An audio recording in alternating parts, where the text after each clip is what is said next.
What's up, everybody? It is me, KiNGAlpha. Hope everybody's doing great. So I'm going to be showcasing the Season 11 Battle Pass this season, and I'm pretty excited about it. Hopefully, you guys are excited about the skins and everything. So let me just say first off, thank you for all the support, both on YouTube and Twitch, like always. And the videos are going to be flying because we have a week until the new season and everything.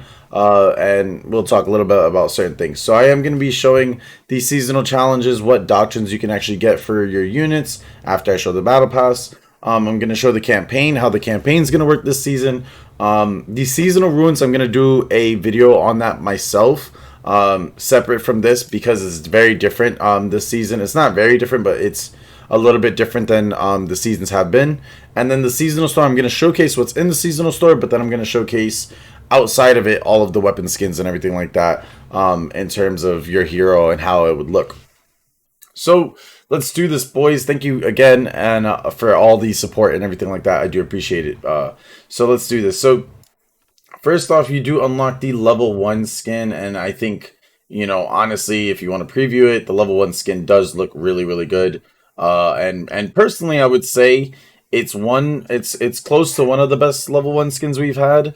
But I know some people don't really like the frontal cape, I guess, whatever it's called. But the actual back cape looks really cool. It looks like it's been in war and all that type of stuff.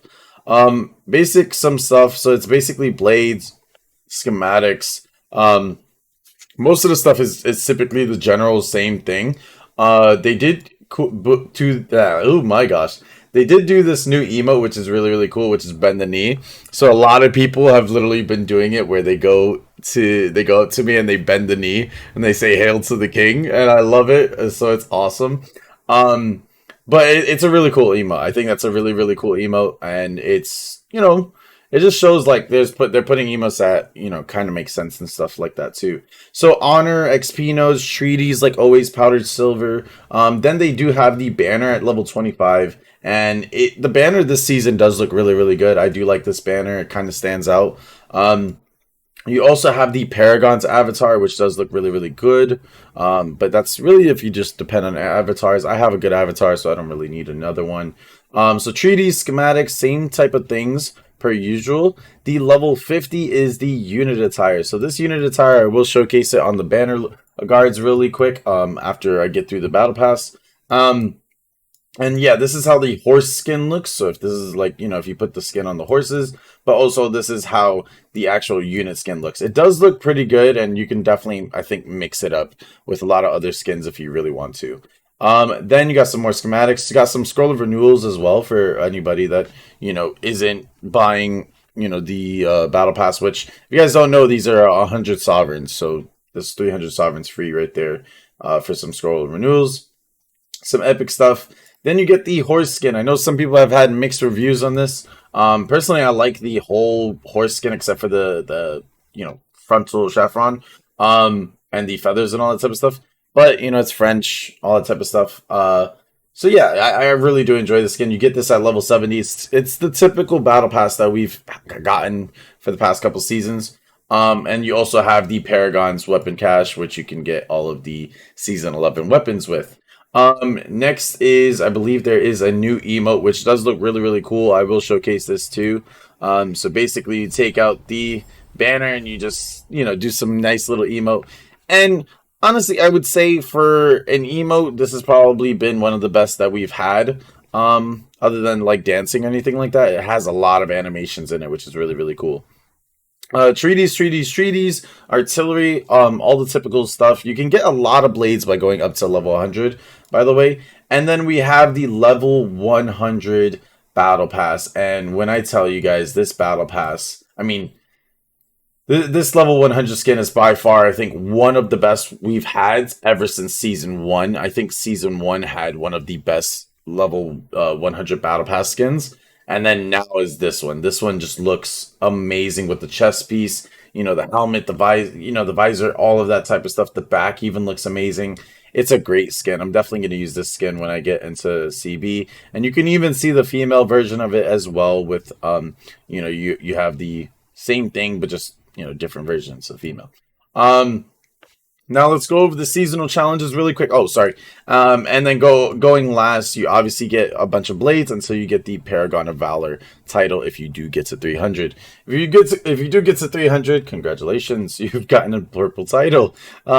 So seasonal challenges. Let's really quickly go over the Alchemist. So the Alchemist, you do unlock the unit contract, then the unit itself, then the Alchemist First Aid Doctrine. So you actually do unlock the Alchemist First Aid, like actual skill. Alchemists give first aid to nearby allies who will then slowly recover their health for 20 seconds, which is awesome. And then you get an avatar.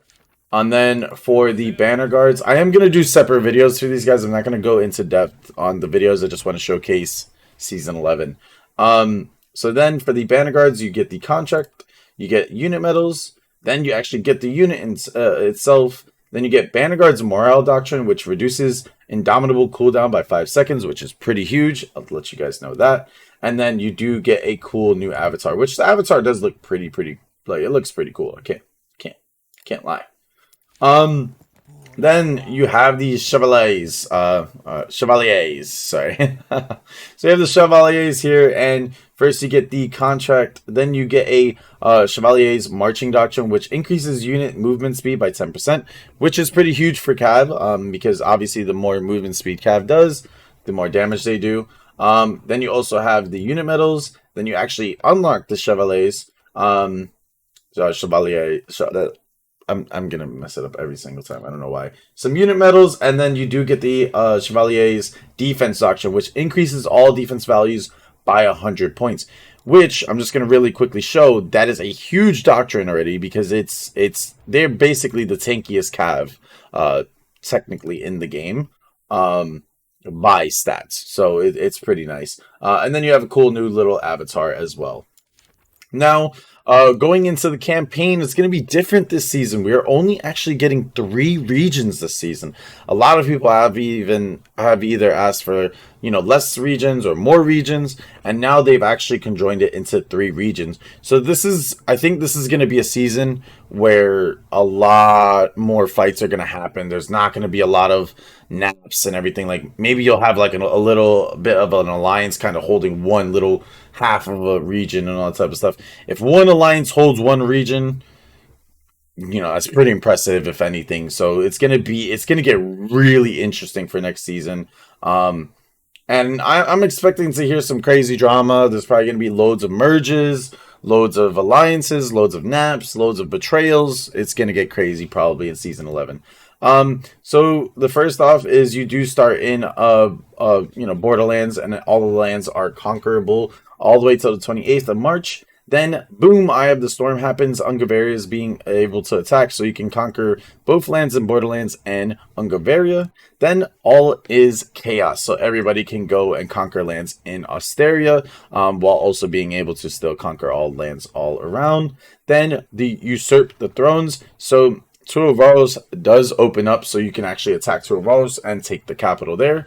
And then last but not least, Agolia opens up, and you can actually take Agolia capital as well. And Agolia is the main prize of this season. So it is interesting, though, that we are getting, 3 regions. I know a lot of people have been wondering about that and how the campaigns are going to work. And the season does end May 16th, so we're kind of looking at, the next season again within 2 to 3 months, and boom, we get to season 12 already. So, like I said, I'm not going to go over the seasonal runes. I will do that in a separate video, and we're going to go to the seasonal story.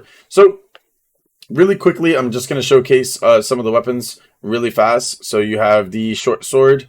Actually, I'm not going to showcase this. I'm just going to show like everything that's in the battle pass. So you have the season 11 skins here. All of these skins here. You do have the Wrath of the Paragon. So this is only for this season. So it actually gives you a bit of a mini crown. And it does give you this hair. Even if you have a different color hair or anything like that, it does give you this color hair.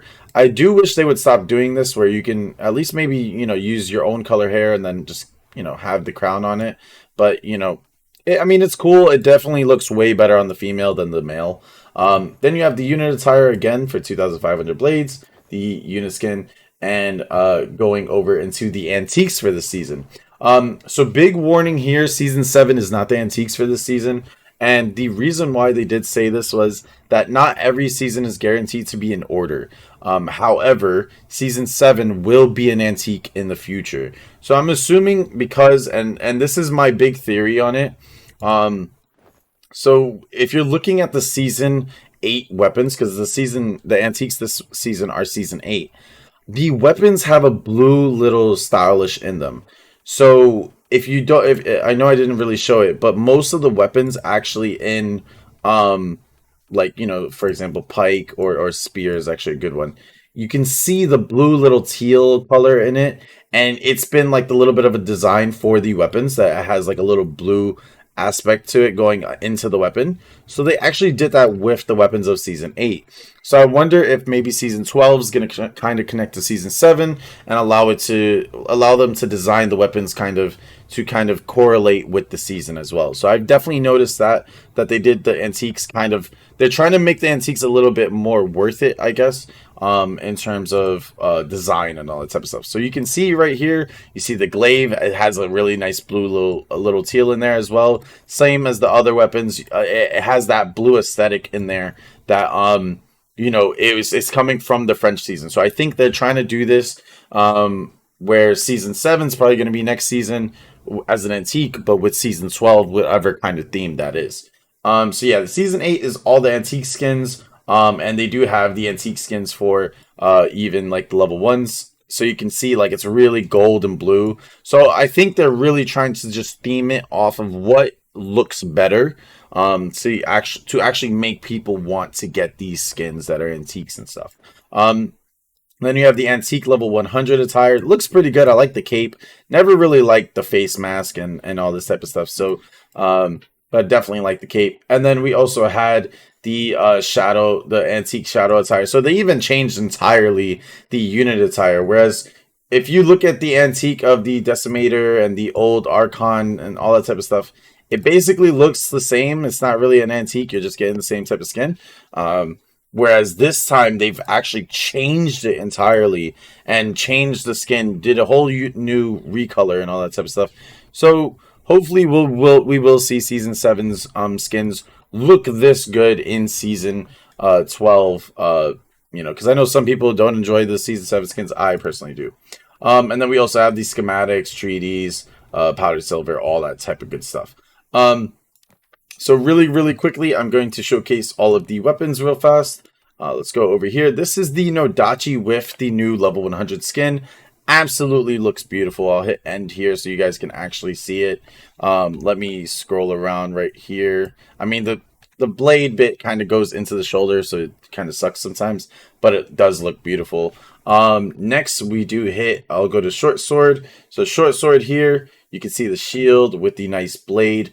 Very, very nice skin. I know some people don't really like the short sword itself, like the actual shield of it, but sometimes short sword gets a good skin, sometimes it doesn't. Now we have glaive. So glaive looks pretty nice. I do like the actual blade of it. Let's hope that glaive does get a buff this season. I'm really excited to even try and play glaive again. Next we have pike. So we got pike over here looking really nice and stylish with the blue. And also having the nice little it looks like a little bit of an axe piece there. Can't really see it unless I switch the skin a little bit, but you can kind of see it right there, right at the top. It has a nice little 2-axe type of aesthetic right there. Next we go to longbow. So there it goes. I didn't even equip it. So we go to longbow. So like KT Paradox said, it does look like a bow that's actually a bit worn. But in terms of the gold and everything like that, it looks pretty nice. Would I get the skin? Maybe. I think I do have a better skin, so yeah. Next is the dual blades. So these dual blades, I think a lot of dual blade players are gonna get these. I hope these are the right ones. Or yeah. Oh, okay, there you go. So those are the right dual blades. My bad. I think a lot of dual blade players are gonna get these because of the actual handle on it and everything like that. It does really nice and it does stand out. So I know a lot of dual blades possibly would get that skin. We have the musket skin, which is musket of the King's Guard. Does look nice. The back bit, a lot of people have been saying it's been a little bit too big, and I kind of agree. Where the guy's actually holding, the musket, but it's a decent musket. I still like my season 2 musket more. But yeah, this is the short bow. The short bow actually does look really, really nice. And I did forget to showcase as well the back arrows. I know a lot of short bow players do, care about that as well. So this does remind me a lot of Hermes or Cupid type of things, where it's a bit of a theme like that. And I will show the bow's back arrows as well. It does look nice, I will say that. Showcase no dachis already, so you guys can see that. The poleaxe is a bit mad this season. It kind of looks like a bit of just a regular poleaxe. It is a nice gold, but personally, I think there's been other seasons that have had a better poleaxe skin. So yeah. Longsword by far top tier skin this season. I think I'm gonna even get the skin, and I don't even play longsword. But whenever I do want to play longsword, I would play with this skin. This skin looks insane, and I'm most likely gonna have a longsword video come out this season, just because I'm gonna try and play it that much because of that skin. The spear this season as well is looking fan-freaking-tastic. Just so you guys can actually see it, it looks beautiful. I love how the actual spear weapon looks. And then the rest of the weapon just looks awesome. It's a top spear this season too. And last but not least, the maul. My boy, the maul. I am getting this for sure. This bad boy just looks like a beast. And both sides of it, it just looks like if it hits you, it's just going to just take your head off. So it's awesome. But anyways, guys, let me just show the last thing right here, which is the Banner Guards unit skin and how it looks. I'll try and showcase this even on like certain things like Iron Reapers. How it would look on Iron Reapers. Does look actually pretty cool on the Iron Reapers, because it's all like freaking armor and all that type of stuff, and you're just basically with the flail and the sword. It can actually look really, really nice on the Iron Reapers. Let's check out the modal real quick. The modal look pretty cool. And then we could check out some Keshigs and just to see how the Keshigs would kind of look with the unit skin. It does look good. I think the unit skin this season does look pretty good. Some people might not like it, but I think it's a pretty cool unit skin. Let's just see how the Grenadiers would look with it. Musket unit. Yeah, it looks pretty cool. I think on the melee units, it definitely looks a lot better. One last bit. Let's show the Immortal Garrison with it. Oh, that looks cool. And I love how it has like that blue, like real nice aesthetic to it. So anyways, guys, I hope you guys enjoyed the video. Let me know what you guys think about the Season 11 Battle Pass. I will catch you guys in more videos. Hope you guys enjoy all of the videos coming out, and I will see you guys later. Deuces.